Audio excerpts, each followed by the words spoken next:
Where was I at? Sorry. So You good? she was pregnant Yes. and Okay. the birth was coming. We're at the hospital. We got our new songs packed. Everything's packed, right? And you're Any contractions at this time? no, she's gonna be induced Okay. the day before, Okay. right? She's gonna be induced.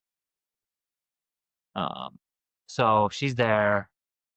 24 hours goes by. The baby's about 7 centimeters dilated. So, um, we just 24 hours goes by, and she comes to 7 centimeters dilated. She's not getting more.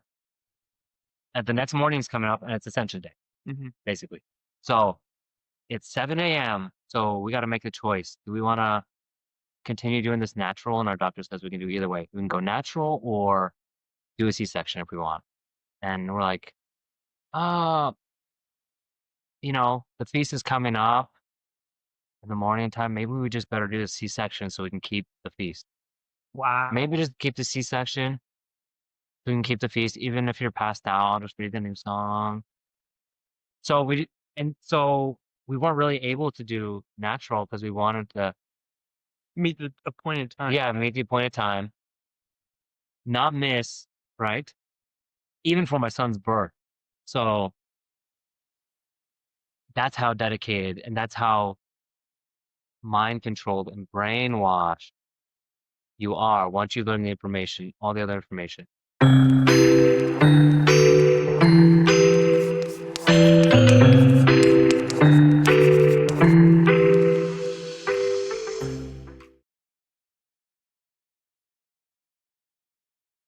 Okay, ready?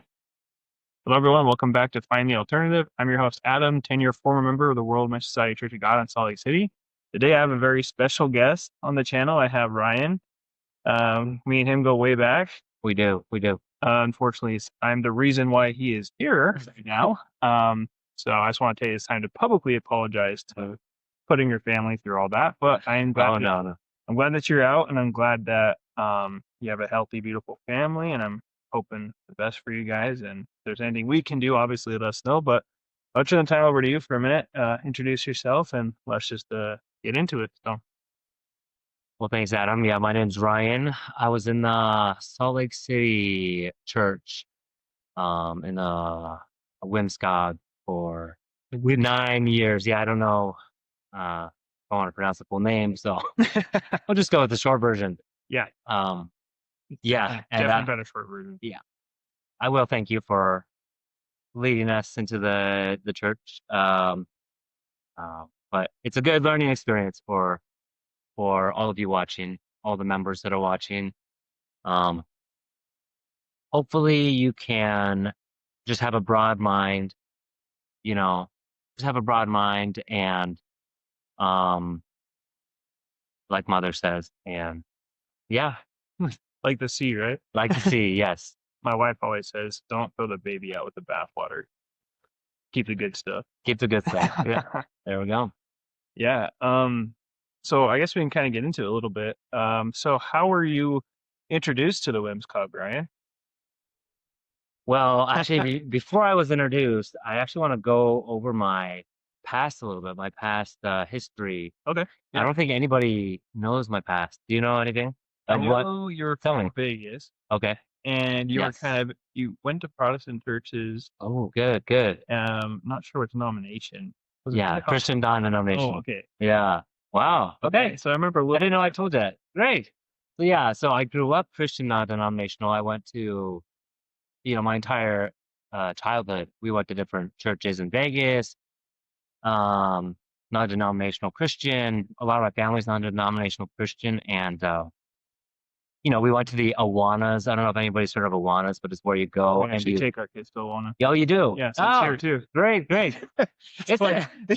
Yeah, this is why I went here too, because my uncle would take me. Anyways. Oh, okay. So I came to Salt Lake. And basically you learn Bible verses and you play some games and you sing. I think you sing some songs, like praise song.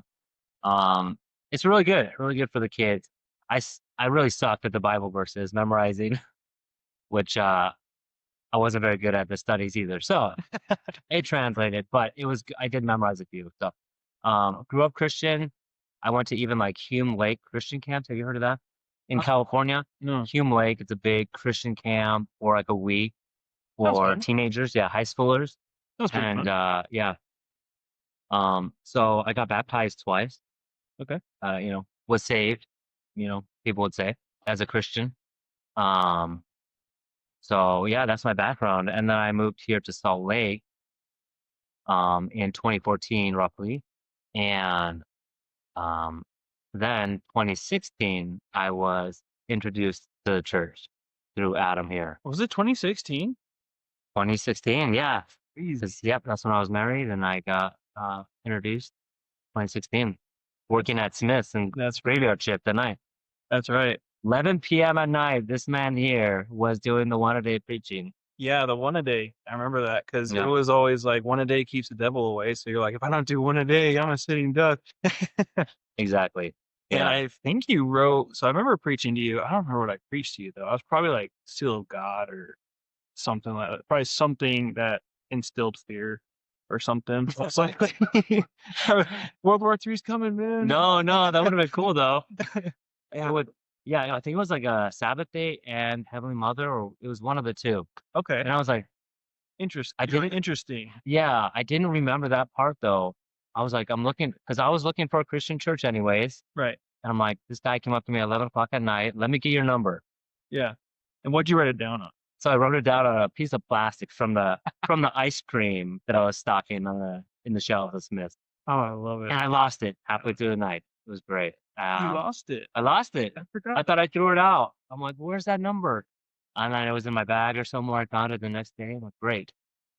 So I called them up and That's it's rare for somebody to call back. That's right. I was just about to say that. It's very rare for somebody to call you back, especially if they lose your number and they have to try to find it. So that's like a unicorn, if anything.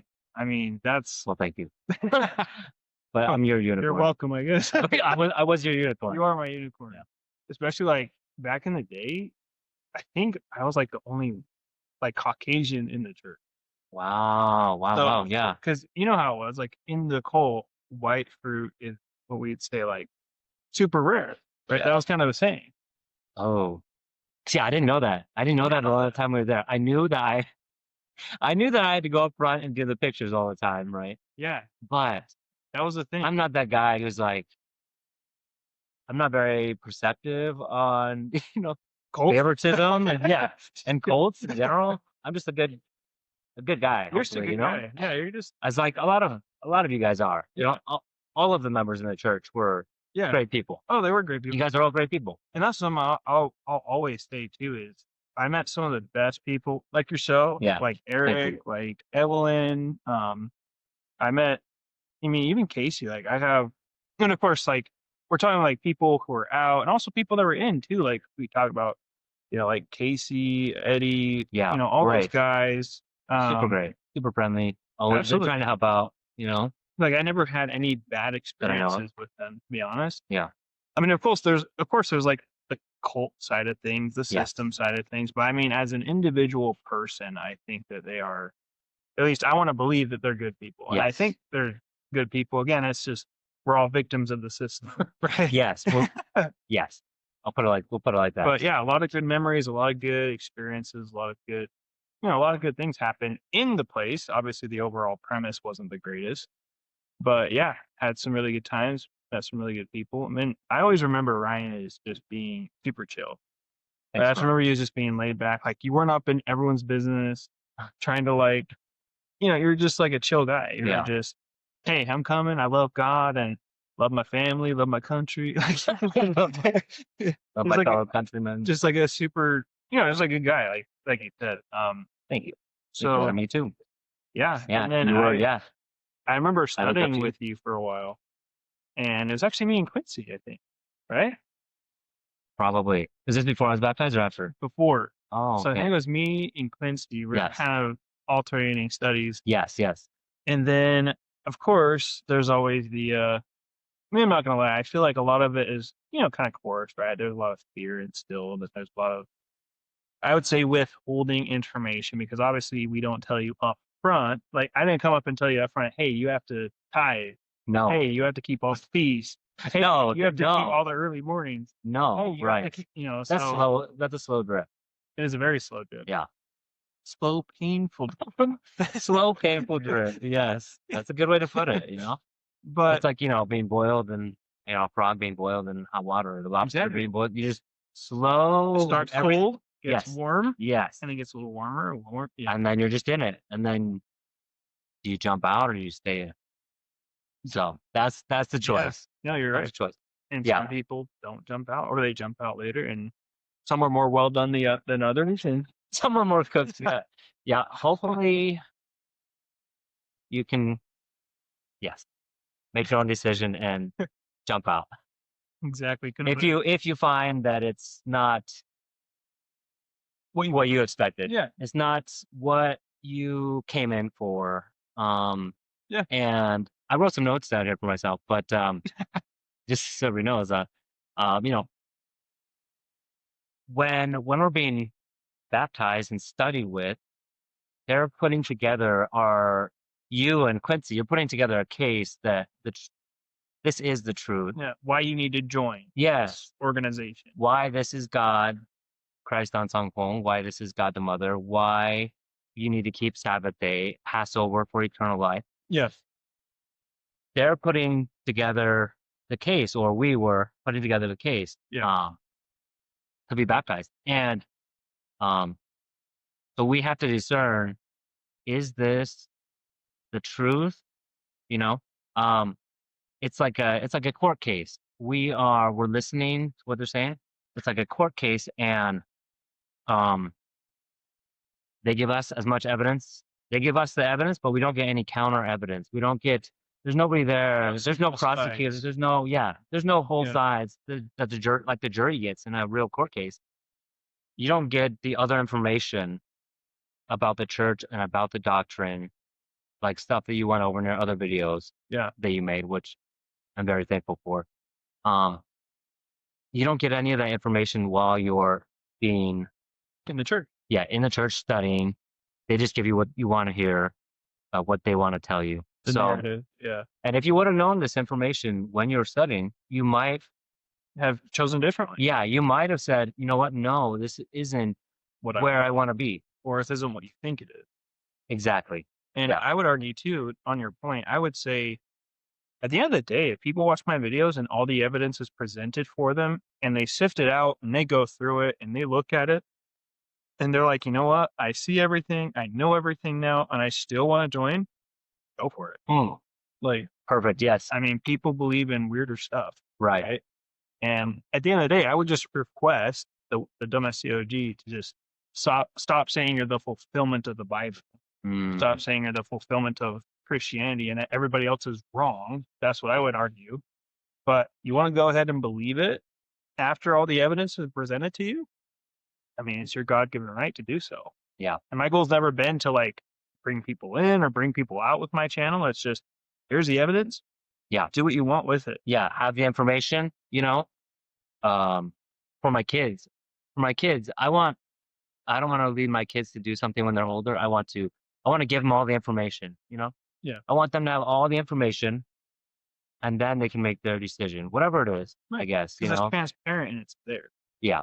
Right. You're not coercing them. After they're 18. As long as they're under my roof. You know what I say? No. But yes. Yeah, exactly. Yeah. I mean, everyone wants a transparent decision, right? Like, imagine you go to a job and all of a sudden the thing you interviewed for, they're like, well, yeah, we told you this, but then we also want this, this, this, and this, but no more pay.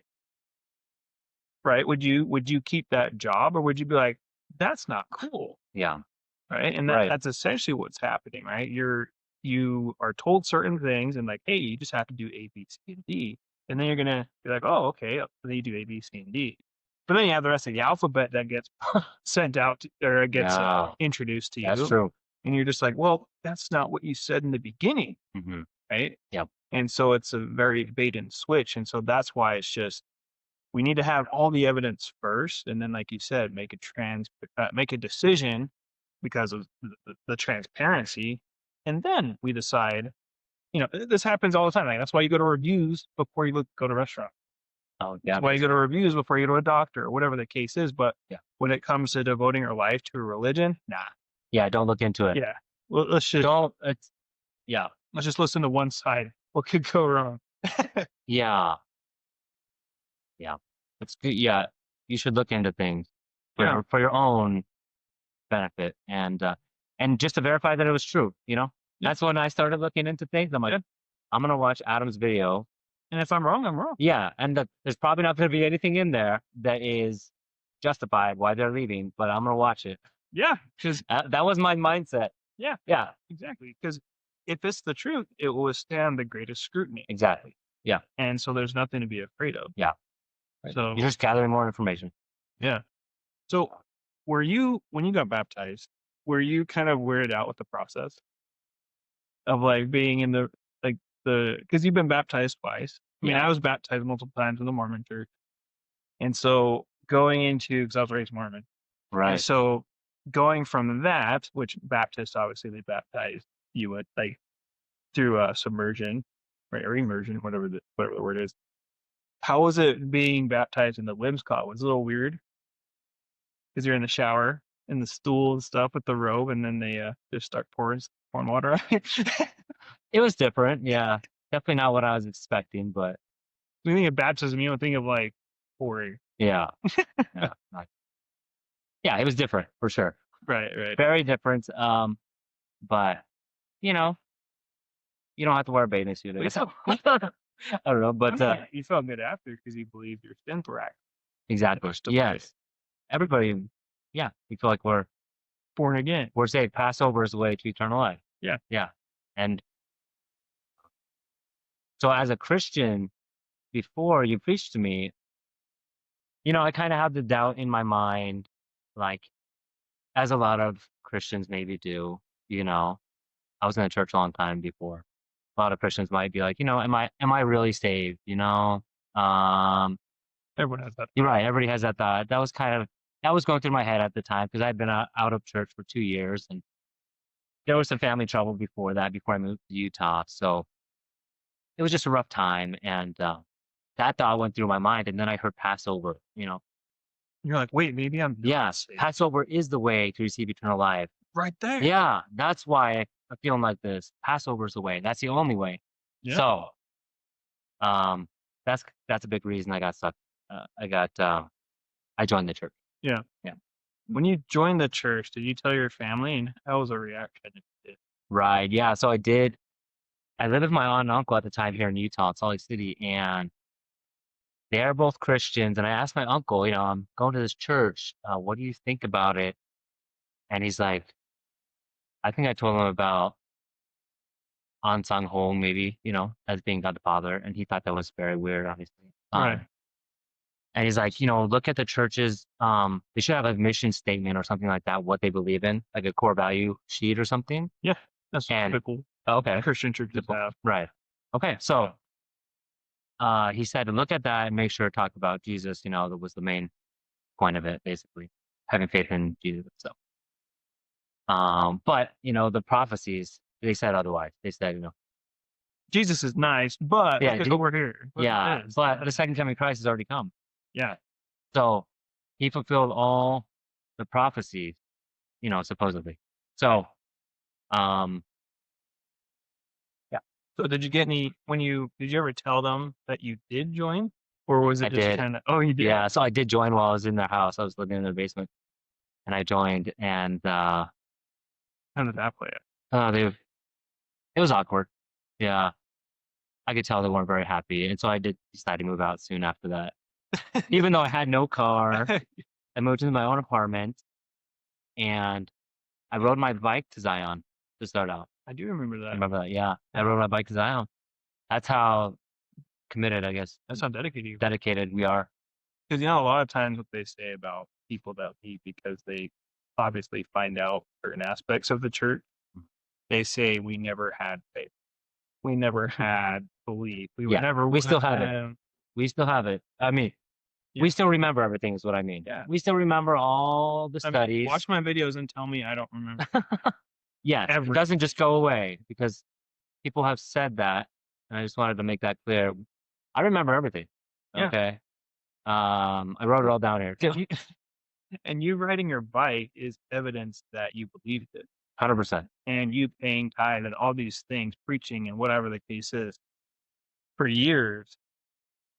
Like, unless you were faking it. Were you faking it? No, negative. I wouldn't have gone having very little money, riding an hour on my bike to go to Zion if I didn't think it was true. Yeah. There we go. Yes. Okay. So you're in the church now. Obviously it's a bit of a learning curve. Like, obviously it's a Saturday, right? You have to, you come keep the third day and you come keep the Saturday. I remember there were some times you'd miss, and I would always show up at your apartment. I was And going to talk about one of those times. Uh-oh. Quincy showed Uh-oh. up, and Yeah. I'm like, Brian, man, come on. Okay, were you there the week after my wife and I got married? Were you there? Did you show up? Because 2 people showed up. I know. Maybe it was me. I think it was Oh, what Quincy. happened? If it was bad, it wasn't me. If it was Well- good, it was me. Yes, good. Perfect. That's what I was going for. It was probably So- me. I was in charge. We just got married, right? And Yeah. we had like a 1-day honeymoon because we didn't have much time off, and we just joined the church and everything. We're studying constantly, Yeah. and so we had about a week, and then there's a knock at the door. Bernice and I are there, enjoying each other's company, and How dare you? yeah, How right. dare you not invite us? Yeah. How dare we not invite you? And then, enjoying each other's company right after being married. Clean out a day yourself. Yeah.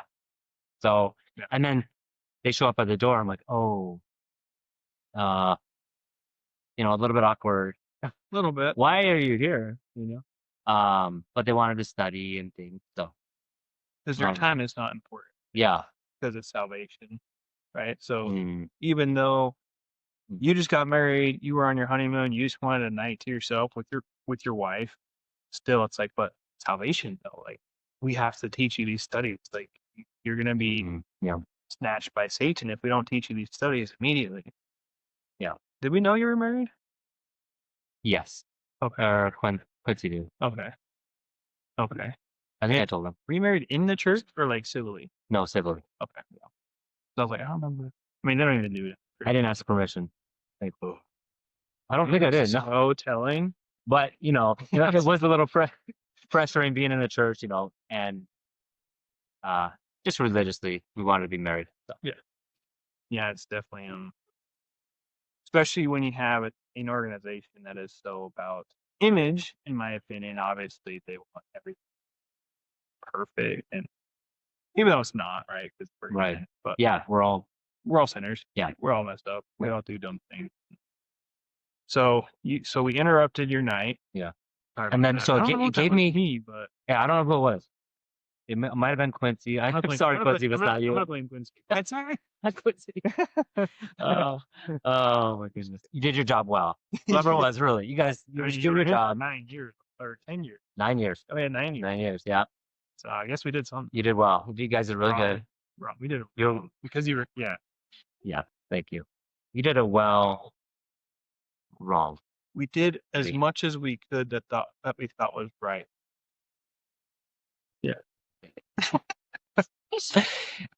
And so, yeah, people visiting your house, it just feels like they're interrupting your private space a little bit. And it could happen at any moment, right? Everybody's experienced that. Call it cold visiting. Full visiting. Yeah. Yeah. And so you always have that thought in the back of your mind, like, Are they gonna come? yeah, are they going to come? What if I don't keep the service, as a new member? Are they going to visit me? For sure. And I visited members too, so I've done the same thing. Out of If Out of they find love. you at home, we'll go to your work. going to the work, that happened once too. That's another level too. I mean, don't go to people's work. Come on, There's guys. some space. The suffocation Mm. is one of the driving factors of why people decide to leave.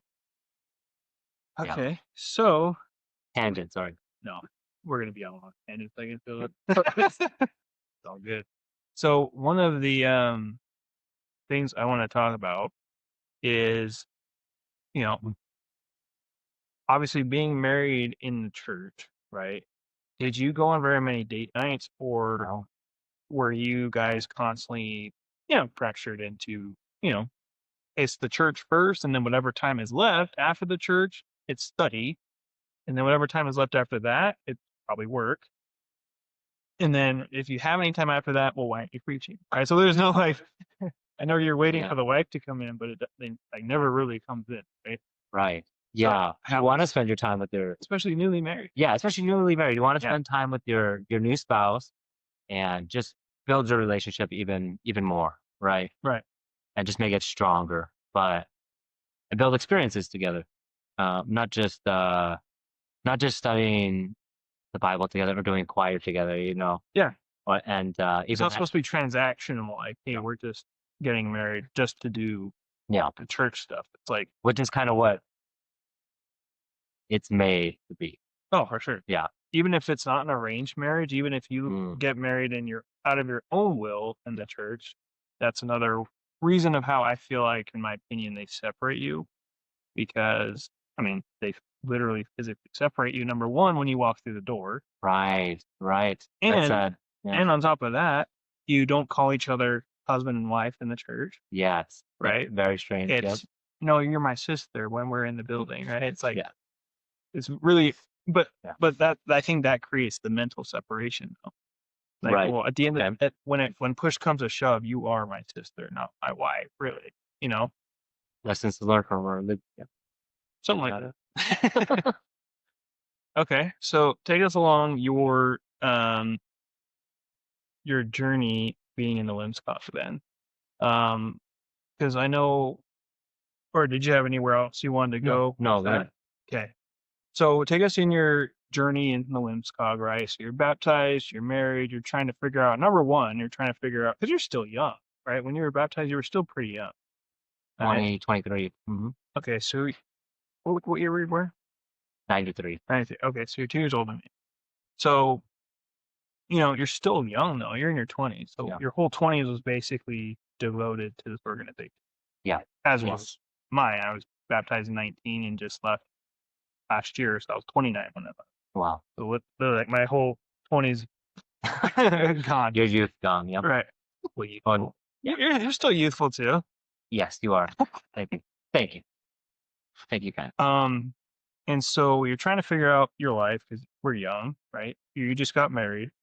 And then obviously the demands in this place start getting more and more and more, right? So first it's Saturday, right? We'll wake up Saturday. Now there's the feast coming up. Now, you want to study, so you need the books. And so to get the books, you need a tithe.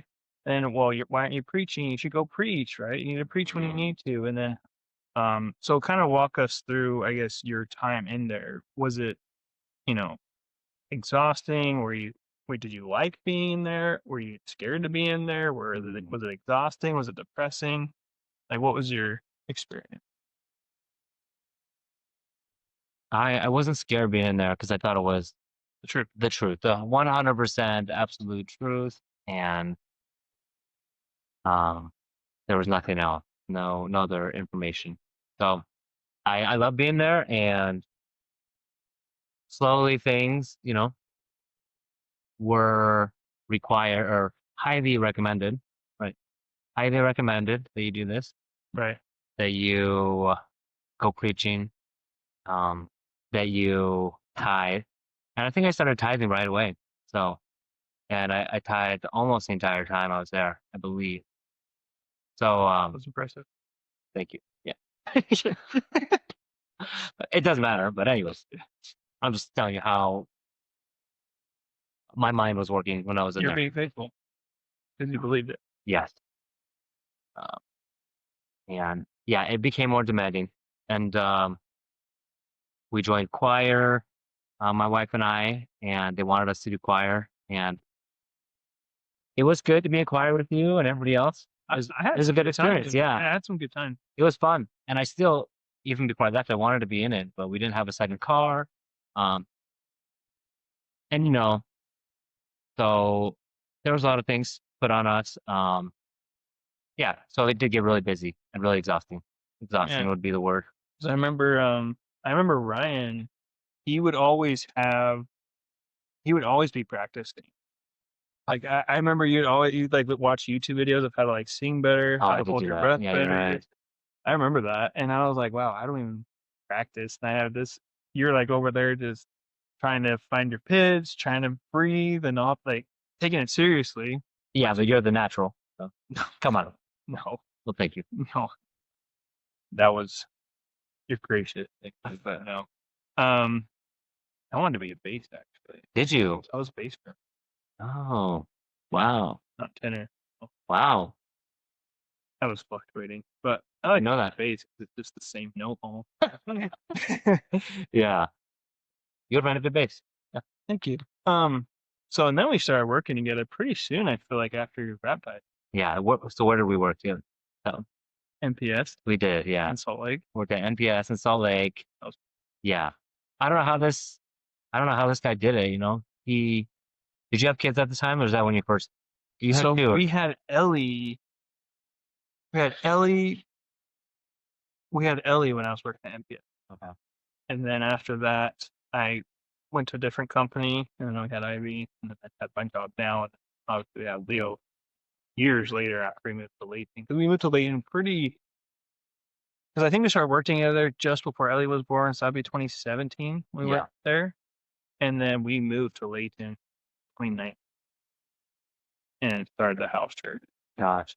So I remember it was funny working with Ryan. I remember we'd always play pranks on each other with our desks.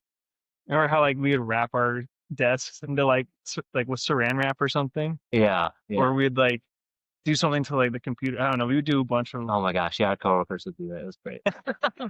It did make it fun and interesting. You had to. Yeah, because it was boring and hot. So, but this guy was running on like 3 and 4 hours of sleep every night with his newborn.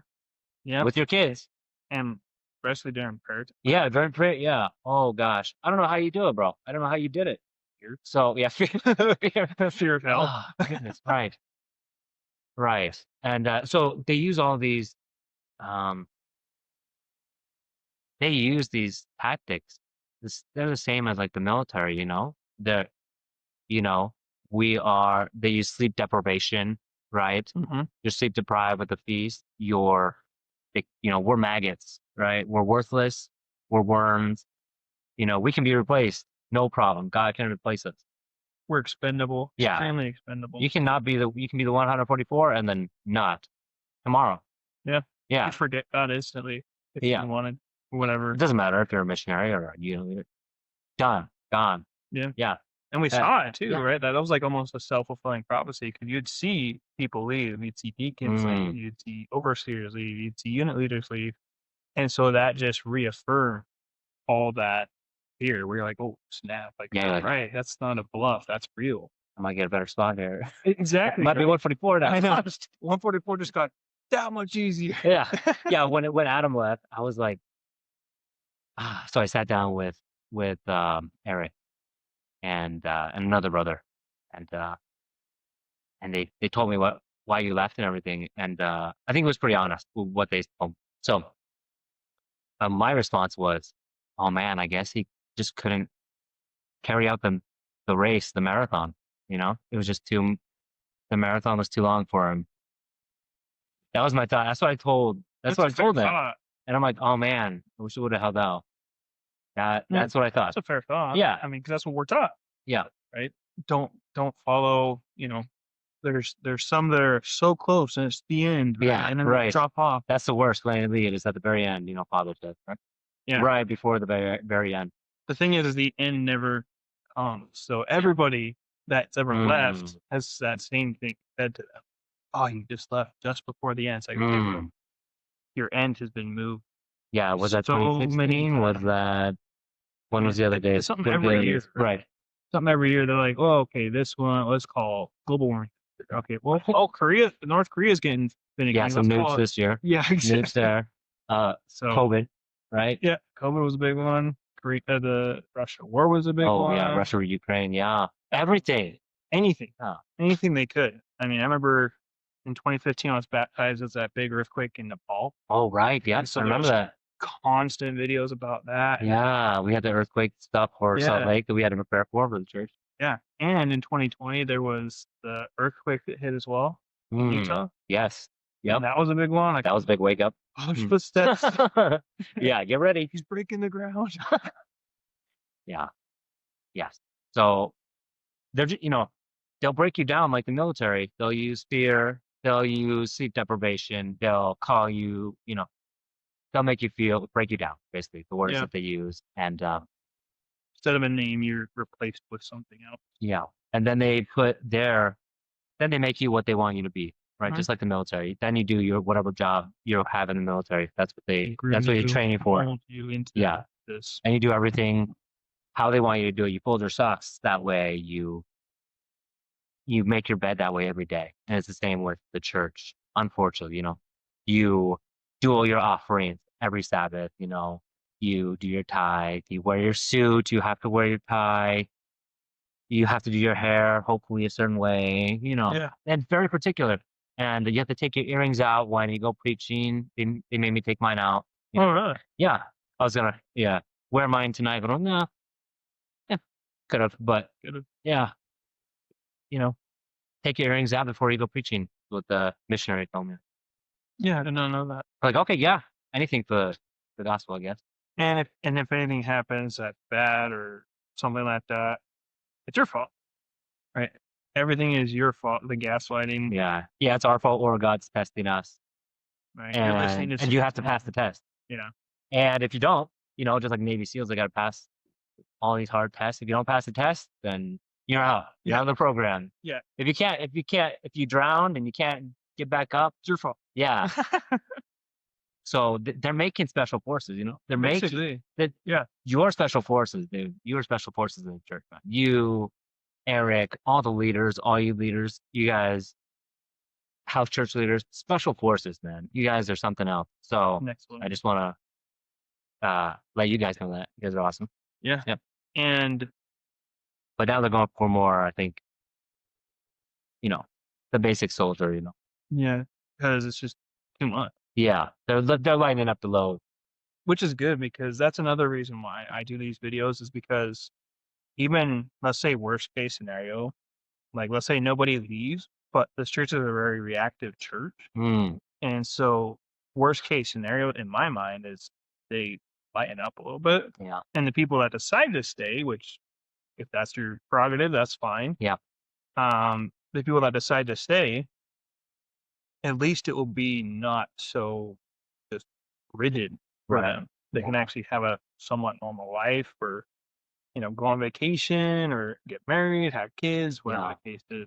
Yeah, hopefully it'd be a more better experience for all you guys. I thought about that. Like, should they be the lobster that's boiling in the pot? Should it be like a slower burn, like not as much, and then they stay in longer, like 20 years, or boil it all the way out, and then a lot of people leave, and then only you'll stay because for 10 years because you guys are awesome. You guys are warriors. I feel like right now, at least from what I'm hearing from the inside, I feel like right now they are turning the gas up on the lobster. Oh no. Okay. From what I hear, there's a lot of so from what I've heard, Salt Lake City Church has lost like 50 plus members. So a lot of people left. Yeah. I mean, including yourself, obviously you're in that number. Right. But realistically, in the past 10 years, nothing like this has ever happened in Salt Lake. Nothing.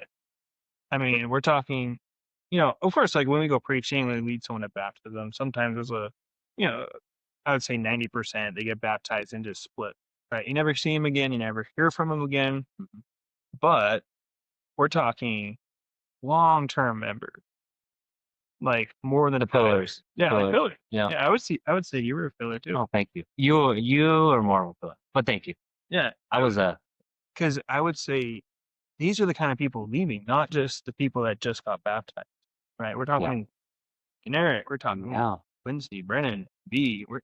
They obviously did interviews on the channel. Evelyn and Alex, and all their families and kids and stuff, and it's going to keep getting more and more. And I praise God for that. but that's never happened in history. Really? Salt Lake City. Oh, wait, Like Salt Lake that City. many people leaving at once Yeah. in this place? Never. Do you know if it's Never happening in other churches too? Yeah. Do you know? I Yeah. don't know. So from what I I was know, curious. in Korea, so here's the thing about Korea, and I have people in Korea that can confirm this. A lot of their churches are pretty empty. And so what happens when you go on these visiting trips is, and this is what I heard, so don't quote me verbatim. Obviously, Yeah, I've these never are- been. yeah. This is my opinion. Yeah, these are what I've heard. opinions. This is all a legend. Because they get a little touchy. Yeah. But from what I've heard, in my opinion, Yes. the Korean churches are mostly empty. And what happens is when the visiting group goes to like the temple, like the main churches that they go to when they visit, Mhm. they shuffle people from all the other Zions to that one place, right? Okay. To like welcome and to make it full, right? But then after it's all done, they'll go back to their Respective Zion. Yeah, because in Korea, everybody knows, right? Like, everybody knows about it, right? Like everybody knows there's Shinchinji, there's the Moonies, there's WMSCOG. Like the Korean people know. Yeah, but we don't know that when we go in. No, because we don't. Yeah. We don't because we don't know what goes on in Korea. Because we don't know that Why would we? there was the Moonies. They wear the head coverings and they do and the marriage. They do the mass marriages. the mass marriages, arranged marriages from their leader.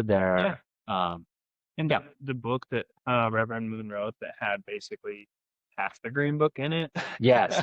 Not the like word for word, but it's like on the clouds. Like all these different. Yeah, all the stuff is in there. It's crazy. That everything's already there. That other church was already keeping the Passover before, right? Worldwide Church of God. Worldwide Church of God. Yeah. And So, these are the things that aren't told to us when we're being studied with, and we need to make that crucial decision. Are we going to get baptized and devote our lives to the church and our money that we could save up, and buy a house after 10 years, between 70 and 150,000 for us, we could put a down payment on a house. Definitely use that now. Yeah, we could.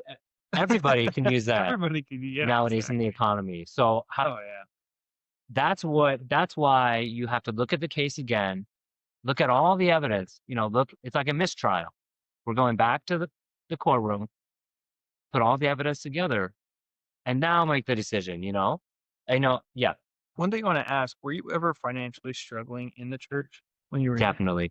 Me too. You are, yeah. I mean, we would eat like tuna together. Oh my God, bro. We would eat like cup of noodles and tuna together. You remember that? Did you tell me that?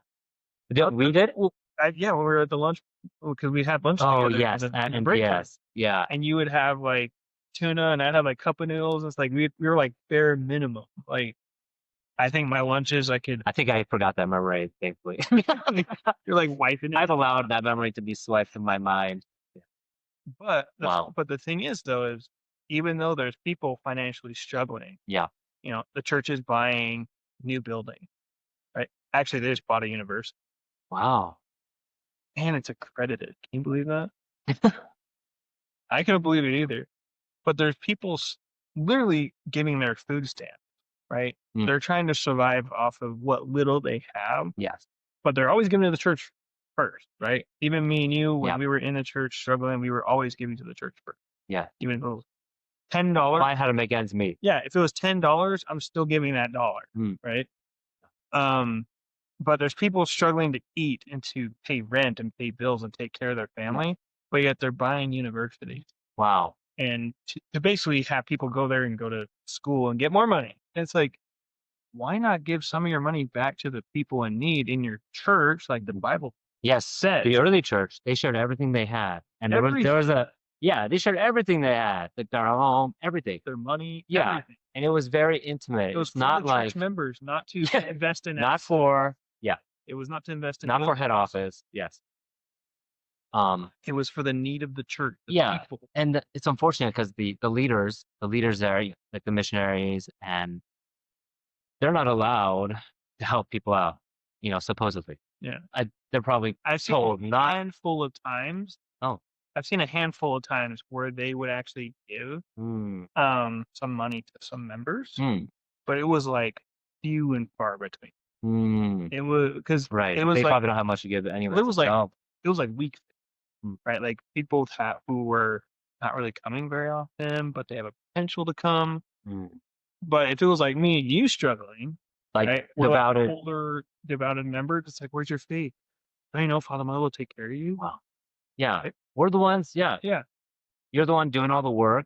We're doing the work in the church. Preaching, Yeah. all this stuff, but they want a member to come who's kind of on and off or maybe doesn't come. That makes sense. And personally, I think it's bait, right? Like, hey, oh, this church. And also, I think it's to counter bad publicity, right? It's not as they want to be known as generous, but it's almost like it's like the cleanups, right? Oh, we're only going to do cleanups if the news organization comes. Right. Yes. Yeah. If Uh, it was out of a good heart, thank you. right. I will say that. And I think the members, the leaders. right? Who, because obviously it's not the leaders' money. So I think Right. the members who give, they're the ones that, are commended because they actually gave and it's being used for the good of the church, Yes. not just investing in assets. Right. Yes. But I would just say like the organization tries to paint themselves as not as unculty, that's even a word, as possible. But yet you have people that are struggling in the church trying to survive. And this is not just a one-off, right? It's not just me and you. I mean, there's hundreds and hundreds and Yeah, you're all thousands struggling. yeah, A lot of you guys are struggling. I know. in the church Yeah. right now. Yes. And yet, So I feel for you. We feel for you. what has your church done for you in that regard? Because Yeah. I even know members who didn't have a job or were told they still had a tithe. Wow. You have to tithe, you don't have a job. Yeah. Give them some air or something. Find some of your air there. Pick up some nickels on the sidewalk, I guess. I don't know. Yeah, I mean, what did Jesus say about, the woman who gave the two copper coins? Yeah. She gave them all, she gave the greatest because that's what she could give, so yes. I lost my train of thought. Sorry. I was going somewhere else with that. So what were some of when you were in the organization, what were some of the red flags that you saw, but obviously you think it's the truth and you just think, well, this is God's church, so let me just turn a blind eye to it. Is there anything that comes to mind?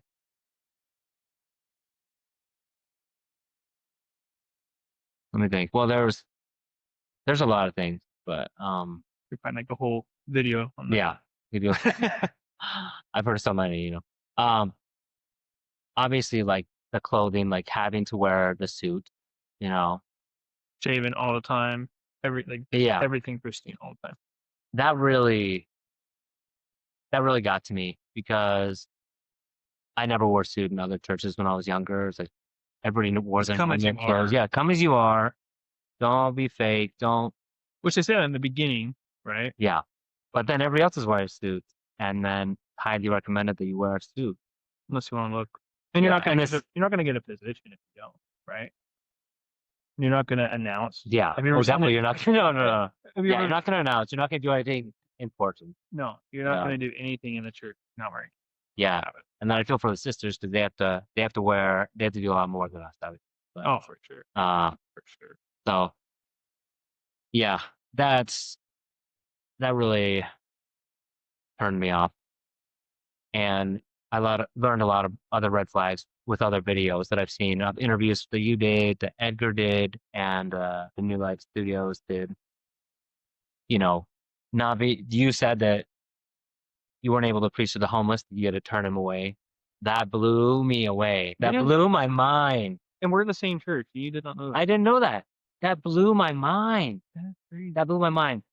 What about Lazarus? Lazarus, there's a rich man living in luxury. Lazarus, the dogs were licking his sores. He had no house. He had no way. Yeah, he's going to heaven, like almost guaranteed. He didn't have a house. I mean, yeah, Jesus was homeless. He said the Son of Man has no place to rest his head. Like, yeah, the apostles were homeless. Yeah. So, Jesus, the Christ, that's it. He's not able to go to heaven. Oh man, the gospel's not good enough for him. Yeah, we just need the whale fruit.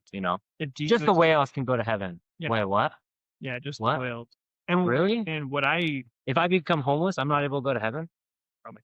Wow. I guess not. But if you get your life together. Oh yeah. You can. And then yeah, Simple. Easy. it's got to get together. And the whale, I mean, really, when they're talking about whale, they're talking about influential people. But Yes. in my opinion, what whale means is ka-ching. Right. Yeah. Yeah. Really? Yep. Money. Powerful, Unfortunately. rich people can't be Influential. saved. It's like, let's think about this for a second. Mm-hmm. You would want to go for the homeless. You would want to go for those who are just devoted, just, like who did you spend more time with? The rich or the poor? The poor. If anything, what did he say about the rich? Yeah. Yeah. It's hard for them to enter the kingdom of heaven. But yet your God in the WMSCOG, what do they want? The rich. They want the rich. Yes. And they hate Unfortunately. the poor. Yeah. And so here's where I was going with the money before. So when I was in, the missionary at the time, I don't know if it was a study just directly to me, or if he did it to the entire congregation. He was in the sermon. He said that those who are in debt and they don't have enough money, they're worse than the homeless. Oh, that was an education. That was an education. They're worse than the homeless. This is after I had told them we were in debt and stuff. Unit leader Wow. education. Yeah. So this is what, they learn your weakness. And then I was terrified of credit card debt because it was like specific. It wasn't just like any debt, like because it was credit card debt. Sure. It was specific. Right. If you have your own house and it's a mortgage, Or that's a normal. car or Yeah, something. that's normal. But he was specifically talking about credit card debt. And that's what we went into. Yeah. Really? We went into a lot of credit card debt. A lot. Interesting. Just to keep the Sabbath day, just to keep going in the truth in the beginning. So we went into a lot of credit card debt. So they put you in the problem. Yes. But then they say, I couldn't work more. because you're in the problem, you're Figure it this out. or you're that. Yeah. Do loan relief or something. Figure it out. But you're not a cult. But that's not what a cult would do. Hey, we're going to put you in this problem because we're going to demand so much from you, and then basically talk crap on you, but because you're in that problem, and make you feel bad about the problem we put you. And you're worse than the homeless because they don't owe any money. Yeah, they don't owe anything. They don't have They're free. Yeah, but the homeless, they anything. can't go to the kingdom of heaven. It's all about, in my opinion, it's all about money. Yeah, and I'm sure a lot of at the end of the day, that is what it's about. That's what all these and it's not just wins about. All these cults are. They have to have money. They have to have money to work. Yeah. To be well organized organization. Well, when I get it, oiled organization. And I get it. Churches need money, right? But here's the difference: demonizing or treating people that don't have much money differently, than someone who does. Yes. Because like the Baptist church I go to, like obviously you can tell who is more well off than others, but it's not like everyone in that church, if they're a member, they each have one vote, right? So how they do it is it's democratic, right? So they vote on the pastor, they vote on the budget, they vote on, like they Let's vote do on, that here in Salt Lake, guys. they vote on accepting members in their church. Wow. Okay. After like interview, it's like it's run by the members. It's not run by the pastor. Interesting. Right? Because we could fire the pastor. Yeah. If we wanted to. And so, no matter if you're the wealthiest person in the church and you give the most, or you're the poorest person in the church and haven't given anything, your vote still counts the same. Right? Wow. There is no influence, like there is a undue influence on a certain member because, if I don't get my way, I'm gonna stop tithing or something. It's like there's the door. So I get it. Like, yes, the churches need money to function, right? Obviously, nothing in this world is free, right? But you have to have ethics, right? You have to have transparency. Where is your money going? Oh, that's great. Yeah. Before we were even members, we were handed, when we went to the Baptist church for the first time, they handed a spreadsheet of their budget before we were members. Wow. We weren't even members yet, and they were handing us the budget of the church. How much the pastor got paid, how much went to groundskeeping, how much went to insurance, how much went to mortgage, how much went to... Wow. Then you could be like, I want to help out in this area. Can I help out here? Exactly. That's great. And for sure, like, there's still things that were like, hey, we're running short on budget. We need help with it. right? But it's not Yes. forced. Not forced. It's Yeah. not forced. It's not like a, hey, you need to, or else you're going to be this, or you're not going to have your position, or you're not going to be, you're going to be lower than this person, or whatever. Yeah. It's a very different dynamic. So We need to have the flowers. Yeah. yeah, and like Uh, flowers, so that's another one too, like decorations and stuff. But the point is transparency and method, right? Are you paying your pastoral staff enough, right, for all the stuff that they do? Right. Are you paying your members who are doing construction instead of just capitalizing on free labor? Ooh, yeah. Are you giving money to people who are in need in the church? Do you know Yes. where your money is going? What it's being used for? How is the church operating? What are the bylaws of the church? What Wow. are the, how is it? Is it a nonprofit? Is it a corporation? Like, what is it? Oh, wow. Like, Yeah, I this think is our founding fathers would have liked this Yeah. Well, idea. the kind of things that a normal, healthy church has are those. They have checks and balances, they have transparency, Yes. and they help out their members, right? If I'm like, hey, I can't give today. Oh, okay. Perfect. Like, nobody knows how, like, because it's anonymous, right? Mhm. Nobody knows who gives what. Oh, it's Even anonymous. the pastor doesn't even know who gives what. Wow. Because again, Great. they believe God is in charge. Yes. It's not a pyramid scheme. Like, I think these cults operate like a pyramid scheme, because they have their hand in everything. And so I would just say that's how a healthy, I would say not even church, business or anything operate. Right. So let's talk a little bit about, obviously we're talking about your time in the WMSCOG still. One of the things I want to bring up is your parents, if I remember correctly, came to the church one time and did a study, or maybe walk us through that and how that was. Thank you. Yeah, my parents, my dad and my stepmom, they're concerned about me being in the church, obviously, right? And Did they think it was a cult at this time? probably yes. Yeah, yeah, I'm sure they did. They wanted me out, I'm sure, and that's for sure. I'll say that. And they were willing to come to the church and talk to our pastor, our missionary, right? So that's what they did. They came for lunchtime. So they ate lunch first, and then the leaders, they'll come sit with the new members and everything. Right. Or Especially if you have a family member come, it's Yes. always the overseer goes and they'll rush over there. babysits them. Yes. They'll do that and make sure everything's going smooth, And my parents, they had a lot of questions, obviously, because they're trying to get me out. So they're asking the missionary all these questions, like, Do you remember any of them? yes, yeah. My dad asked, "Do you require members to tithe?" Ooh, what did he say? Oh. What did he say? He probably danced. What do they around, normally? What do they normally say? He said no. He said no.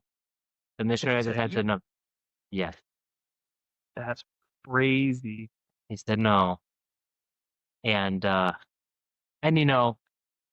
Which um, that's how he's probably told to stay. Right. He's right, probably told to stay that. yeah. Probably wasn't him. And I don't know if later we find out through other interviews, some members they're not allowed to keep the Passover if you don't tithe. You're not tithing. You're not giving money. Yeah. So you can't receive eternal life that is guaranteed to everybody. Regardless of who you are. Yes. Yeah. Everybody who believes in the true God, unless you're giving money. Well, that's why. These are the things they don't tell you. The secrets they don't tell you. Yeah. The things you don't know, unless you're maybe a leader or you're the one telling the person. I remember it was awkward that year when it was announced that it was only announced to leaders. It wasn't announced to the church. Really? Yeah. When I think it was 2020 or maybe 2021 or both. I can't remember exactly, but it was announced to leaders only, and we weren't supposed to tell anybody. Oh my goodness. Not okay. But okay. The premise was if they hadn't tithed that year, no Passover. Cut them off. You're cut off.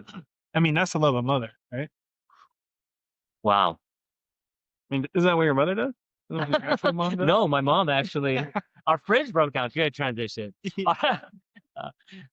So our fridge broke down while we were preaching. Yeah, like a day before we went preaching. I didn't preach the entire time I was there, but Like, especially in you the. had stuff going on. But we were there, you know, all the you're still fees. there. We were doing everything, all the fees, always. Just so we were about to go preaching, and our fridge breaks down, and so your food's gonna go bad. And this is when we have our son, so we're not gonna have any food for our son. You probably did he have milk in there and stuff? Yeah, he needs milk, right? What are we gonna do? We have no money to buy a new fridge. So my physical mother, buys us a fridge. Did you bring this to the attention of the church?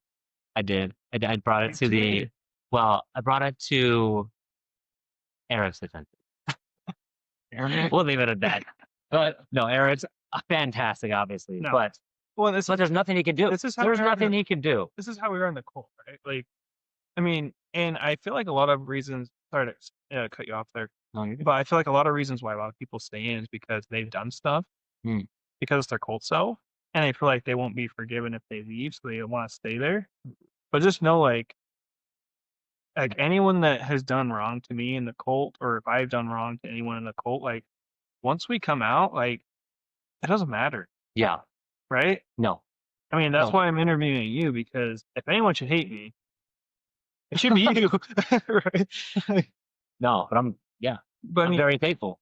Eric made my life hard sometimes. Yeah, right. He was a leader, but I don't blame him for that, because That was our job. cult. Yeah, we were in a cult. Yeah, we're Yeah. cool. I So watched an interview yesterday of like a Nazi, one of the head what do they call like the Nazi organization in America? Antifa? Oh wait, no, it's like KKK. Oh, He was one of the head leaders of the KKK. And yeah, and he came out, and now he's doing an interview, and he's helping people get out, right? it's okay.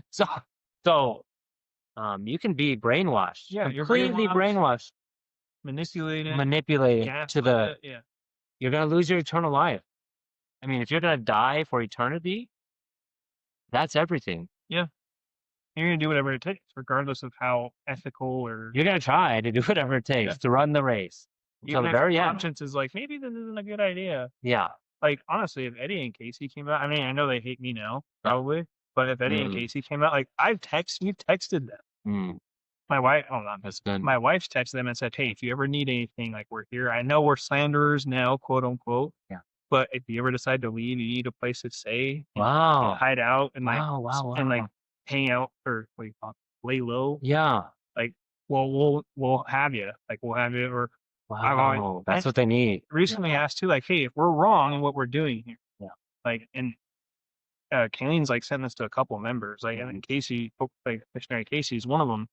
Like, hey, if what we're doing is wrong here, and is so like evil that you have to do what you're doing, right? With all the, how it is, like the character assassination, all that stuff.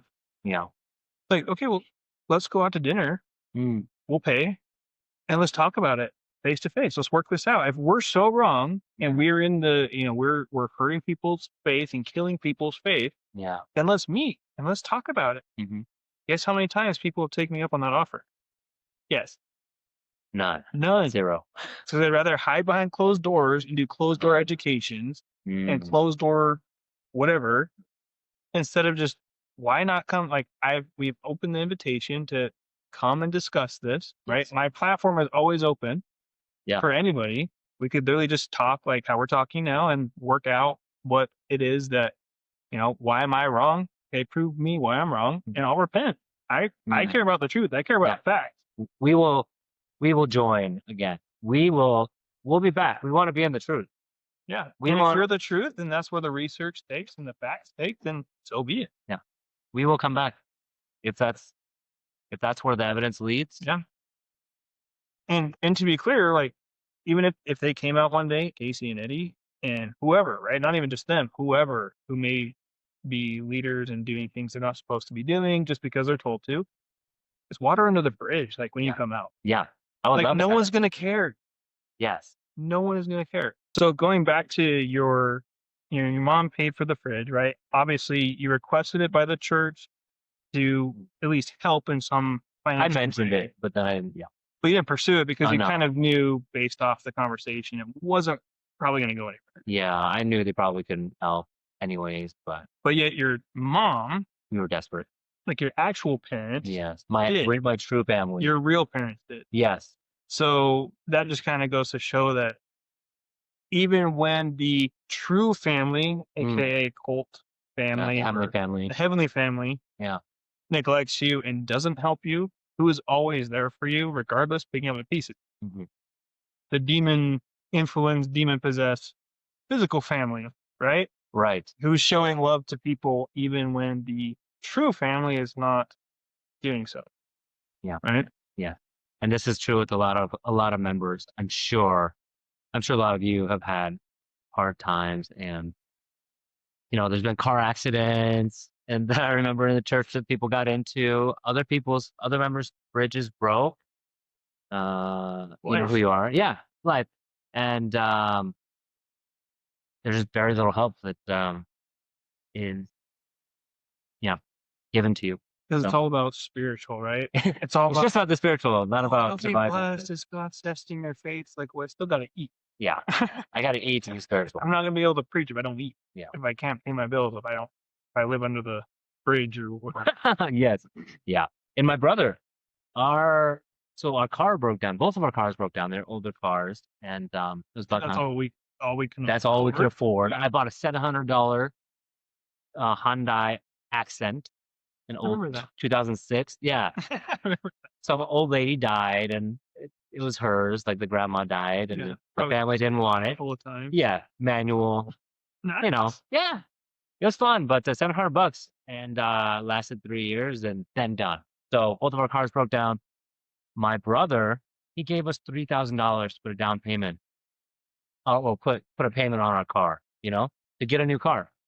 And what did you have to do to earn that? Nothing. He offered it to us, and I didn't ask him. I don't think I asked him or anything. And Is so, that the same brother that you weren't able to go to the wedding? yes, the same brother. This is the same brother that I was not able to go to his wedding. So you missed his wedding. I missed his wedding. He still helped. I don't know what order it went in. Okay, fair enough. That would be different. That would be. But it probably was that. It probably was. I missed his wedding, and then he still gave us money. So, Either way is awesome, right? Either way, it's more helpful than your true heavenly family, right? Because obviously, unfortunately, because realistically, like none of the members have any money to spare, right, right, exactly, because they're all giving it to the church. But yes, the church has a net surplus of income coming in, which realistically, 3,000 is a drop in the bucket to help out a active member, or even a little bit, or for like a fridge or something, something necessary. It's not like you wanted to get new paint, right? Yes. Or you wanted a new suit or something. No, I didn't want to repaint my house, the sanctuary. I didn't want to get new flooring or tile. Get an Xbox or a PS, whatever. It was just literally. We were just in a mountain of credit card debt and needed a new car. And so you're worse than homeless at this point. I'm worse than homeless. Eyes, yeah, or at least in the leader's eyes. But yet your brother still gave you money to get you up off your feet because, again, physical family once again triumphs over the heavenly family that is closer than physical family. Yeah, and I don't blame any of the members, obviously, because we're all struggling. So when we talk about the church, we're not talking about the members. We're talking about the system that is controlling the members. The head office.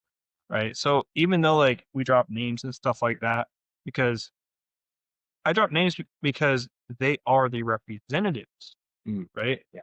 I mean, you are the overseer, you are the head honcho, right? Because Zhang Giljia and Kim Du-chol hide behind them, right? They're not here that we can talk to them. They're not here that we can address them. So they send you guys out and they have you doing all the dirty work for them because they can just hide wherever they're at. It may seem like we're talking bad or talking about you personally. It's really not personal in any way, shape, or form because we're not the same when we're in the cult, right? Everything is being done. We're being puppets in a machine, right?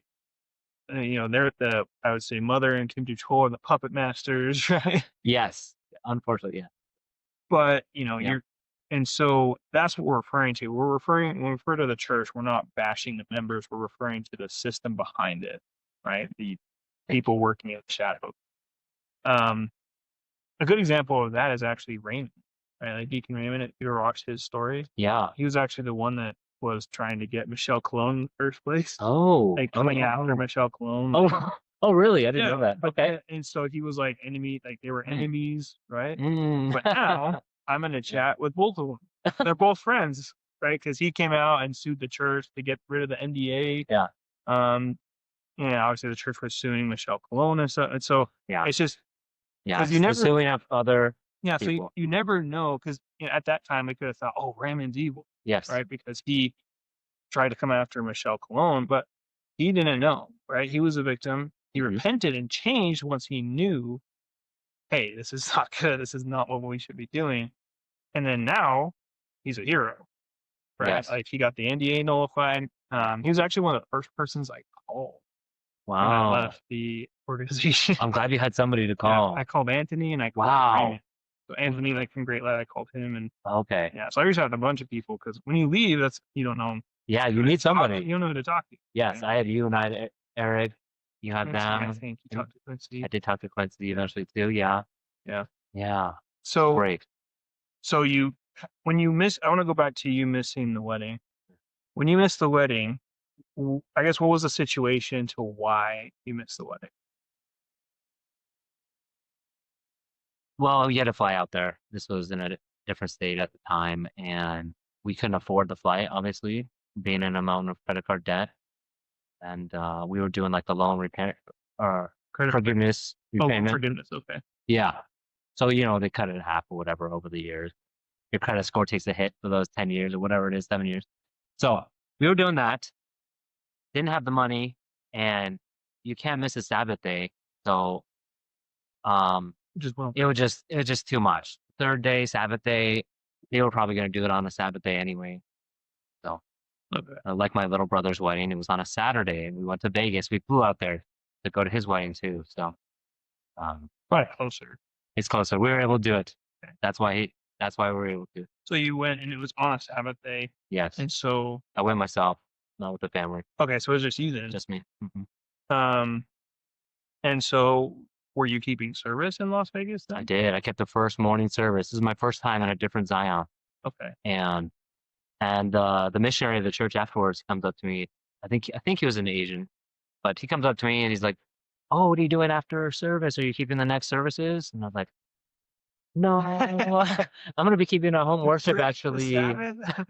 Yeah, I'm keeping home worship, and I think he was disappointed. Like that wasn't the answer you wanted to hear.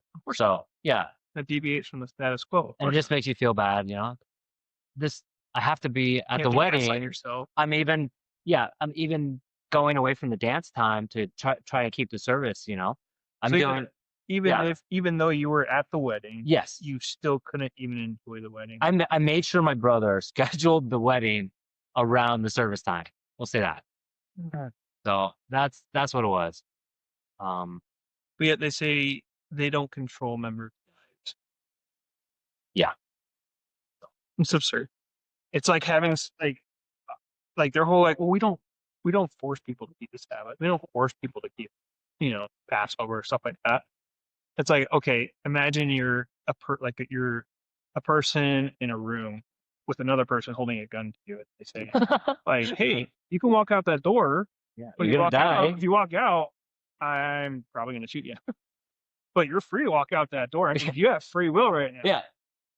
Oh, that's exactly how it does it. That's exactly how they do it. Yeah. And then if you do it, you're like, don't shoot you. It's like, Sean, you're like, you can walk hard enough. Yeah. But no, that's how they do it. Their free will is so not free will. But I think they changed the meaning of words, and that's something you'll see in cults, especially if you look at Shinji and Moonies and really all of them at this point. They'll change the meaning of words, right? Like slander. Yes. Isn't really slander. Like what we're doing right now is not a lie. Yeah. Right. Did you lie? No. Did I lie? I didn't lie. My experience. Your experience. And opinion. I was there for a lot of it. Yes. I can We verify. can verify.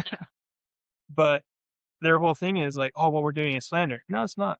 I actually refuse to have lies on my channel. I refuse to have slander on my channel because the truth does not need to be manipulated. It does not need to be coded. It does not need to be.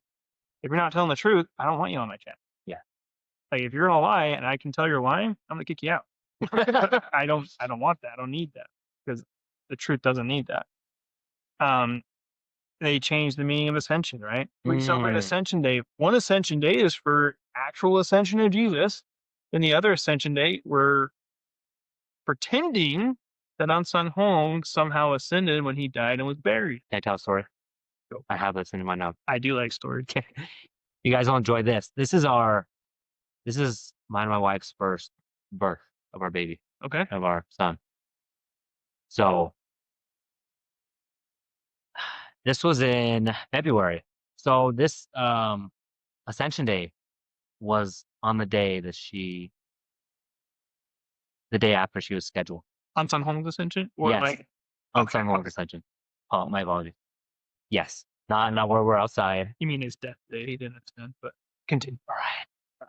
I never got a clear answer on that. There is none. Is he buried? Did he go to China? Wherever on the train. Anyways, so As soon as you figure that out, let me know.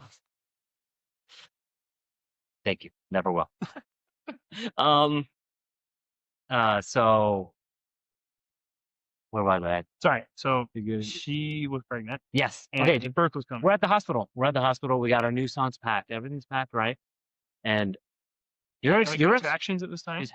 no, she's gonna be induced Okay. the day before. Okay. Right. She's gonna be induced. So she's there. 24 hours goes by. The baby's about 7 centimeters dilated. So,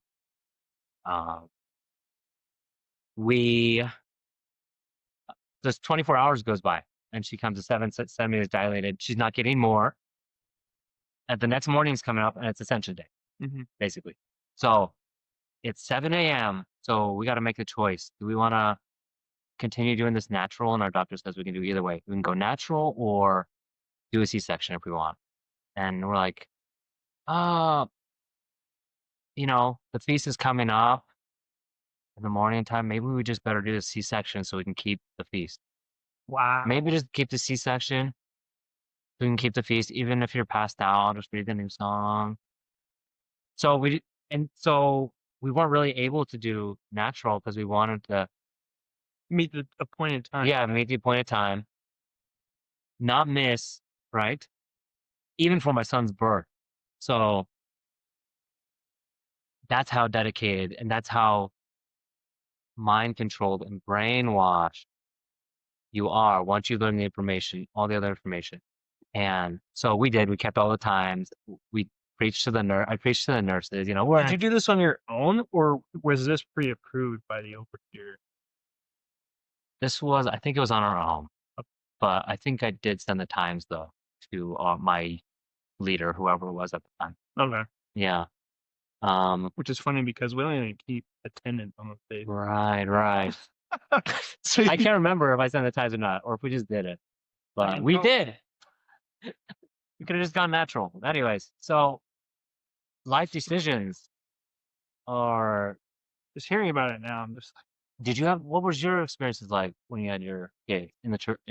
So during being in church? Ivy was born What was it? during the Wow. So she was born during the prayer week Oh my of God. Ascension Day. Or, sorry, Pentecost. During Pentecost. Okay. And I remember 10 days. Kayleen had contractions at 3 a.m. And she was like, oh, like, it's getting worse. But what's happening at 5? the 29 or the 10-day prayer week that isn't biblical. It's not even in the Bible. And so we went there and we were trying to walk her around so it was my second kid. My middle daughter. She was so Kaylee was having contractions, and then I remember it was getting time to where it was almost service time.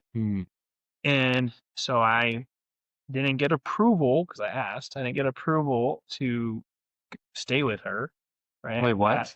Yeah. So I asked to stay with her because she's having contractions, like to do like I think I remember this. to like home worship or like whatever. Because this was before COVID, right? Yes. Which kind of pissed me off a little bit. Yes. We'll talk about that more. Yeah. I want to talk about that more. So, Continue. anyway, so I asked if I could stay with her, and it was denied. Mm. So I had to take my older daughter and leave my wife in a cold, dark hospital room with contractions all by herself. Wow. Because I wasn't allowed to be a husband because the church did not allow me to be a husband at that time. How dare you? How dare you? Seriously. Really? Really? Guys, people are having kids. But yeah, I didn't have I'm faith, not. apparently. I never had faith. I was never a part of the, because that's what Mother said recently is like, oh, all the people that left, they were never part of us. Never had faith. Never wanted. Laughable, right? Oh, gosh. Like, you're right. Yeah. I almost missed the birth of my second Oh, child. goodness. Yeah. Thankfully, I did not, but I would have missed it because I was trying to please everyone in the church. I was trying to please this father, mother, God figure. But yet, turn around and call me saying, I don't have faith. I don't know what you're smoking, but I don't want any of it. Yeah. Oh, my Keep it to goodness. yourself. Guys. So you can hear. He was devoted, He was We were all 100%. devoted. Yeah, All everybody. Well, into some stuff. Yep. So, yeah, things need to change for, leadership. If you want members to stay and actually maybe have some good, better experiences in the long term. Yeah, better feedback. Maybe, maybe if kids are sick or you're super sick, Stay home. yeah, stay home. At least keep home worship there and not just because of COVID. And don't keep the virus Yeah, don't be or spreading it to everybody else in the church. Like, oh, it's like COVID 45. Yeah. It's been mutated so much, it's gone through everybody. Yeah, and I don't know if you heard, but I think in Korea, you remember one of the other groups, yes, they were the one. And then after that, Then we changed things in our church. Yeah, because at first it was like, oh, don't you have faith? Yeah. Right. Mama will protect us from the Passover. Then as soon as Shincheonji got busted for COVID, they were the first call. All of a sudden, home worship, guys. Home worship. It's like, again, reactive. We need to listen to the government. I almost missed the birth of my child because I couldn't keep worship with her. But yeah, a year later, because it's convenient for the heads of the cult, wow, all of a sudden home worship for a year because of a cold, because of a virus. Yeah, the church didn't want to be exposed, like Shincheonji was. Right. Yeah. And the funny thing is, I remember Eddie. Even though before it was like, we shouldn't be afraid of COVID, we shouldn't be like, it was just like crazy, right? But then I remember showing up, he was wearing goggles and gloves and masks and just triple masking. I'm like, he was ready. I thought, well, the thing is okay, I thought Passover, first it was Passover was going to protect everybody. Yeah. Right. Yeah. I remember that was said in sermons. That was said oh, are you so glad? Are you so peaceful? We have Passover or this and that. And all of a sudden it's triple masking, hazmat suits. Where is the Passover? Where is this protection? Where is this guys? Right. When push comes to shove, they're like, oh. But then when everything's fine and dandy, control. But then when they get a little bit of pushback, Gotta keep the hands clean. And guys, if wash the hands of that. If you don't want to be called a cult, you don't want to have the image of a cult, it's a very simple solution. Don't act like a cult. That's it. Seriously. Okay.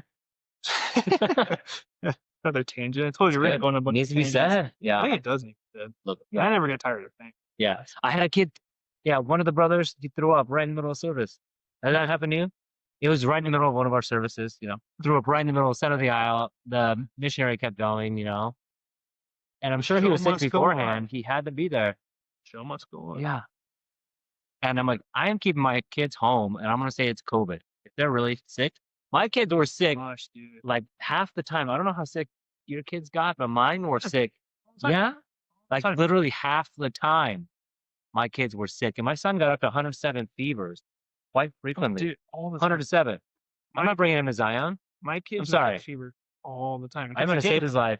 Because again, you can't not go, especially in the early days. You can't not, like before COVID. Yeah. You can't just not go.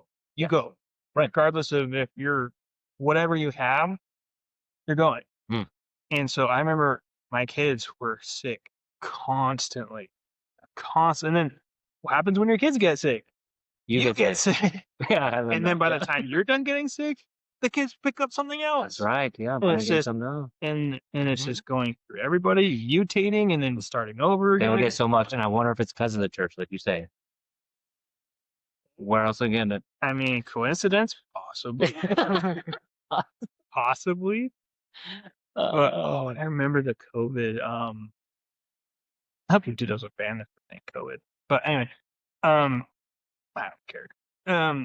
One of the things that drove me insane was the back and forth, at least with my leaders, Cody and Sarju. Mm-hmm. For some reason, whenever we would say we were like sick, it was always like we felt like we were like a disappointment. Wow. Because they had like the list of like symptoms, right? And then every time we bring up the like when our kids or ourselves are feeling these symptoms, they're like, oh, don't worry about it. Like shouldn't be afraid of COVID. Like, basically like, as if we're the problem. We're trying to follow head office, which says if they have these COVID symptoms, stay home. But then when it came to like when we had to tell them, it was like pulling teeth to follow the head office. Wow. Because it was all, we were gaslit, like, oh, you're the problem, oh, this, oh, that. We tell them the symptoms, like, according to the symptoms, we should stay home. But it was always just like a fight. It's like, why? Not okay. Not Why? okay. They're not your kid. Not okay. And we don't belong to you either. Like, Sorry. We're adults. Yeah. Like, why do you have to ask permission for everything in this place? Yeah. You're an adult. You're paying money to be That's a member. crazy. You're paying money to be a member of this place. Yeah. If anything, you should be making the rule. Yeah. Yeah. We should be the ones voting. We should be the Like ones your making the church. rule. That would be great. Yeah. No, don't. This restricting dating stuff. When I heard that, At least you weren't right. at least you weren't right. Anyways, there's a lot to go over, but Yeah, the house church was that's one other video. wow. The amount, like, dude, there was times where we wanted to quit. We actually met with Eddie. Yeah, It's like, tell me. we're done. Even Cody and Sarge were like, we don't want to be here. We don't even want to be here. Yeah, I don't know how you guys did it. Like, we're gonna quitting. do it. And it took, and we met with Eddie so many times because nobody wanted to be here. They didn't want to be here. And we're just like, what are we doing? But thankfully, that's what it made it so miserable to where that's when we started like leaving. Yes. Which I feel bad because we got the new leaders of Layton and they were actually amazing. I feel bad about that because it all came to a head on that. And that's why I kind of feel bad for Casey too. Yeah. Because Yeah, all of yeah, this was right. boiling for years, I feel like. Mm, And it just came to a head when he right. was here. Right. And so I gets all feel like he blamed. got all the rap for it, but it really Yeah. wasn't him. Right. You know what I mean? I know. I feel bad too. He's a good guy. I think he's a good guy. Great guy. I mean, I don't appreciate what he has to do for the cult, but Right. I feel like deep down he's a good person. Agreed. A lot better than a lot of people. But I have met some great people in the cult. I've also met some very not so good people in the cult. Let me just say that. Yeah. I've had to bite my tongue many times for many years. Mhm. Yes. Oh, yeah. Anyway, so we can kind of wrap this up a little bit here. We've been kind of going for a minute. Anything you want to discuss first? Actually, I want to ask you, Yeah. do you remember any of the other questions when your parents went? Like, I want to talk about that for a minute, for a second. What was their impression? So obviously you guys probably talked about it after. Mm-hmm. What was their impression of the place? What were some more of the questions that they asked, if you remember? And what was their overall just experience of that? I'm interested. Yeah. Yeah. So missionary was being really nice and kind to them, obviously, while also still being very firm, you have to be firm. And I was on missionary side. So I'm like, I'm back with everything missionary You're said. inviting your family to the church in hopes that they'll be safe. Right? Yes. That was in your mind. Right. That was in my mind. And they're hoping I leave. Right. Right. polar opposite. Yeah. And then they come, they're the ones being told, no, they don't require tithing. They'd ask some questions about Jesus, like what do you need to do to be saved? Some basic Christianity questions. Who should you believe in, And of course, I think the answer was Christ. he didn't tell Jesus. about unsung poem. He didn't say you have to believe in unsung poem. He didn't say you have to believe in mother. I don't think we went over that. Well, my point is they say Jesus. Right. But if they're asked that question, Yes. especially by a parent or a family member, they say Jesus. Yeah. But in reality, is it Jesus? Right. That you have to believe it? No. So the correct, honest response would have been actually, we need to believe in The Savior of the State. unsung poem and mother. Yes. Right? But of course, it's Jesus because we want to appeal to people. Yeah. Right? Yeah. And yeah. So he was very firm with his answers, and I was backing missionary up. Naturally, because I love being there. This is the truth. So you want your family to be saved. Yes, I want them to be saved. And so I think they left there like discouraged. They saw how because you were in. His answers were very good, very rehearsed, and you don't. He's been through that before. You could tell. He's done that before. Yes, and you have to know the specific questions to ask. Yeah. Of somebody who's in the church, you have to ask them. Like, oh, what about the Moonies? They do the head coverings. They do the marriages. They do. Moon revealed all this crucial prophecies or all the prophecies things before that we ever did. So you have to research deeply the church beforehand. Because if you just ask them normal Christian questions like your parents, they got the answers. They see that from 10 miles away. Yep. Yeah. And you have to do a deep dive of the doctrine like you did, and you put together all the videos. You did like so many hours of that. Thank you again. And you have to know the doctrine or what are the other possibilities of the doctrine to even have a good argument. And of course, if they say they went online and researched, then they're like, they have a whole nother set of, you shouldn't believe everything you read online, treating all good and evil. If Satan was, if the Pharisees were alive today, what they use about Jesus, they would have YouTube channels. Yeah, you don't listen to things that people say bad about your parents, do you? Oh, yeah, I remember that. About your mother. You wouldn't listen to somebody who says something bad about your mother.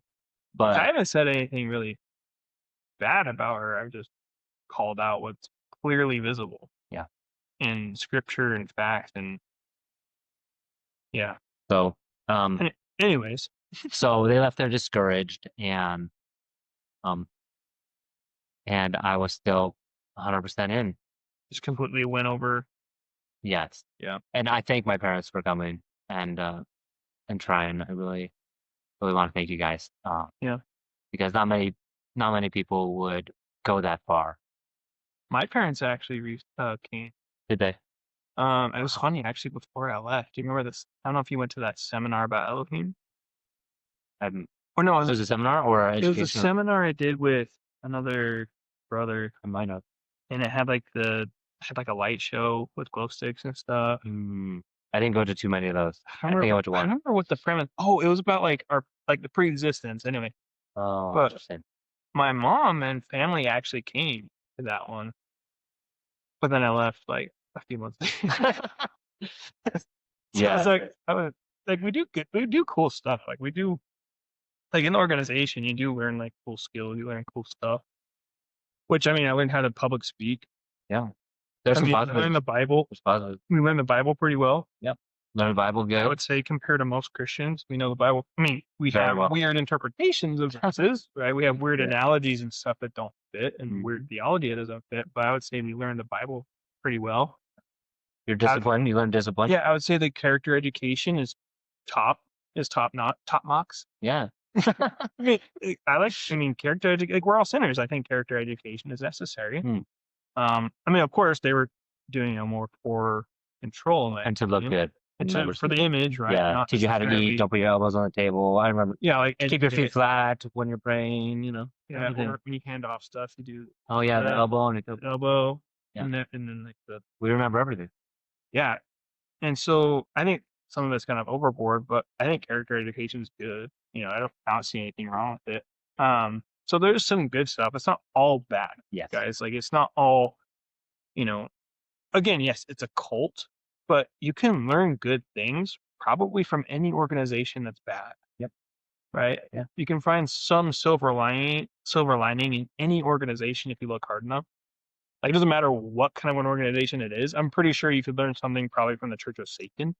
Yes. Probably like some etiquette or some like, oh wow, they studied the Bible better or something like that, right? Like there's something you can find that's good in any organization, some principle. Yeah. But it doesn't change the fact that the whole organization itself, the main function of it, is evil. Yes. It's It's wrong. evil, manipulative. Yeah. Right? Like I learned good Mm. things in the Mormon church. Yeah. I learned amazing things in the Mormon church. But they're as crazy as like theologically, right? I would take my time in the Mormon church 1,000 times over the WMSCOG. Wow. 'Cause I I was was wondering. Pretty Yeah. normal, actually. The Okay. only culty thing I think they do is their weird temple stuff, The baptisms The and baptism, the which I of the did. dead, whatever. which I did a few times. But other than that, like they're not really that weird. Pretty normal, like as far as a church goes. But I mean, but it doesn't mean the Mormon church is true Right. because of that. Yeah. Right. Yeah. Just Mhm. because I learned good things, there's great people in it, and they have a lot of money and they're successful and whatever. Because they're always like, well, if it's not from God, it will fail, right? Well, there's a lot of cults that haven't failed. There's a lot of really bad organizations that have not failed. It's true. And so, I mean, the Mormon Church has been going for over 200 years, or almost 200 years, and it's like, Mhm. just because they're going still and they have influence and money and they are good people and have good ethics and good morals does not automatically mean it's true or that it's good. Yeah. Yes. I'm sure all you would agree with that as well. It depends. It's subjective. Unless you're Mormon. Yeah. Or So let's kind of get into, unless you have anything else, I kind of want to get into your story of you starting to close the door on the chapter, if you will. yeah. Well, I didn't know what was going on with you and Kayleen. I heard you were Did you leaving. miss me? I did. I was like, dang it, Adam's going. Why? That sucks. I'm like, dang. You Man. brought me in this mess. What are you Yeah. doing? Yeah, I'm like Quincy, now Adam. So I was bummed out. But then I saw Kayleen. Were you there too at the church? Or was that No, he dropped out I didn't again? go, dude. I was And- way too scared to go. I was scared. Wow, I'm still scared. Your wife is I'm still your wife scared. has got some. How nice. Dude, she does. Like, just be Wow. glad, you guys, that it's me. 'Cause I'm kind of a coward. Yeah, he's a wrestler. He take you out. Yeah. Anyways, I'm terrified of Kayleen. So. well, thank you, Kaylee.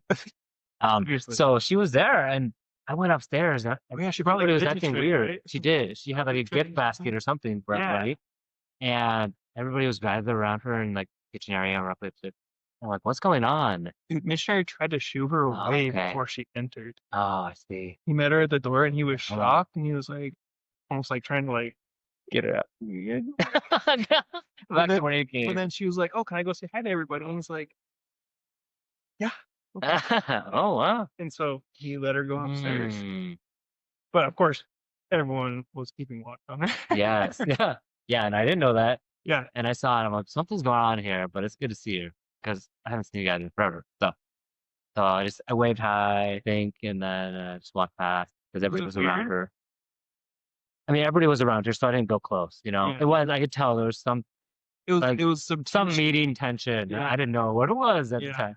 And then later, when you guys left, they sat me down, Eric and another brother, and they told me why you left and everything, as they did What with did they everybody. say? They said it pretty much. I think So Eric basically told the truth. yes, Okay. yes, and the other brother, they were like, You've been vetted, Eric. yes. Yeah. He left because he didn't agree with things. I believe it's hard to remember exactly what was said, but it was Okay. basically you guys had found Something. reasons for not staying, Right. and then decided to leave. Mhm. And so, yeah, that bummed me out. And I said, he didn't run the marathon strong enough. Right. And so, He gave up. He was weak. yeah. Yeah. And then Eric went, and then Eric dropped. I just lied. The one that Eric and Ivana, Oh, yeah. gone gone. out of nowhere. That's What? all. They're both gone. They're all gone. My two leaders, Adam got me in, and Eric. You guys are both teaching me for Forever. years. For years, yeah. My leaders, and that's when my brain was like, something's going on. Why did they leave? I am at least going to give them the benefit of the doubt and just see why they left. And that's on one Sabbath day. I watched your video. I watched your video one Sabbath day between services. It was Which going one? home. Your first video on Great Light. Oh, Great Light okay. Studio video. I watched that one with the 3 chapters being taken out and the other stuff you talked about. And I was like, oh wow, that is very interesting. Were you scared to watch it? I wasn't scared. Like, were you a little nervous about like what you might find or find out or hear? No, because I thought it was going to be the truth. I'm like, there's probably nothing in here. It's me. Yeah. I mean, there's probably not a legitimate reason why he's leaving. Right. Or he would tell a story or why he left, and you'd easily point out the Exactly. flaws. And that doesn't make any sense. Yes, exactly. Yeah. And so I had the confidence that I was in the truth. So it didn't matter. Right. So I watched it, and then, but I did have a suspicion like both these leaders left. So is something going on? Yeah. Is something going on? And there was. Sure. There is stuff. It is going on. But I think we'll get into that and part 2. Yes. Part 2, we can focus on that Wonderful. because I think that's a whole nother story in and of itself, right? Yeah, it is. And then we can talk a little bit about, what you're doing now, how you feel, what you're doing in life. Has it been better? Has it been worse? So again, thank you for coming. Thank you for look how prepared he is. And to say he didn't have faith, I don't know. But really, thank you for coming. Thank you for being brave enough to come on to the panel, for speaking to us from the heart. Thank you for your hospitality. Thank you. Of course, thank you. Thank you for having me. And it's courageous, honestly. It's not for everybody to speak out. I mean, there's tons of people that have left that haven't spoken out, and that's fine. Perfect. It's not for everybody. Yeah, live your life. Yeah. And when you're ready and you want to, go for it. But you have to want to and be ready and stuff. And but yeah, I just want to say thank you for sticking up for yourself, for your family. Thank you for being honest and just telling your story. And I'm excited for part 2 because I think that's going to get into a lot of interesting things and stuff. And it is. I think it's going to help a lot of people. Everyone thinks that their story is not important. Yeah. Everyone thinks, well, my story is just this. It's like, it doesn't matter. No. Everyone's story is equally important. Yeah. I was Everyone's watching a video before this on the couple that was in for 3 months, Yeah. And that was Everyone's important. story Yeah. is important. Great. Like for some, maybe my video does it, right? My Yes. Great Light Studio video does it. But maybe for some, it's a different one. Maybe it's Edgar. Maybe Maybe it's it's a Great Edgar. Light. Maybe it's yours. Maybe, Maybe it's Eric's. Maybe it's Esperanza's or Corey's or whoever, right? Yes. Because there's a lot of information. yeah, and some ex-members, their stories are more extreme than others, right? They Yes. go through way more. Yes. But I still feel like Mhm. it's not a contest. Everyone's story is important. Everyone's story, and it's healing Yes. because you can process it. You're not afraid of Thank you. it, and you can process it's a healing thing. Mhm. And so yeah, I just want to say thank you for coming on. And do you have anything else you want to say to maybe a WMSCOG member, especially since I guess Salt Lake City member that might be watching? Maybe just take like a minute or two and just say something from the heart to someone who might be in the Salt Lake City WMSCOG. Thank you, Adam. No. Yeah. Just really, this is your life. This is your one and only life. And especially if you have a family, think about the repercussions that it's gonna have if you stay and it's not the truth. Think about that for your family, for your kids, for your wife, for your relationship with them, and just for your future in general. because this is all for you guys, and just to hear some more experiences and for you to think and have a broad mind and to make your life better ultimately in the end. So I hope you guys really learned some more information from this you found helpful and can make a decision for yourself in the future. And we Thank miss you. you, right? We miss you. Yeah. I mean, Yeah. If you come out, we'll hang out. we'll do We'll help you out. barbecue. Yeah. We'll do barbecue again. Yeah, that was fun. That was fun. That was fun. The barbecue. All right, guys. Well, this is Brian. I am Adam, and this is Find the Alternative. If you're not subscribed, please subscribe to the channel. Be sure to hit like, share, and all that jazz. And I'm excited for part 2 of Ryan, and I have a bunch of other stuff that's going to come out too, probably before then. So stay tuned, and thank you, and God bless.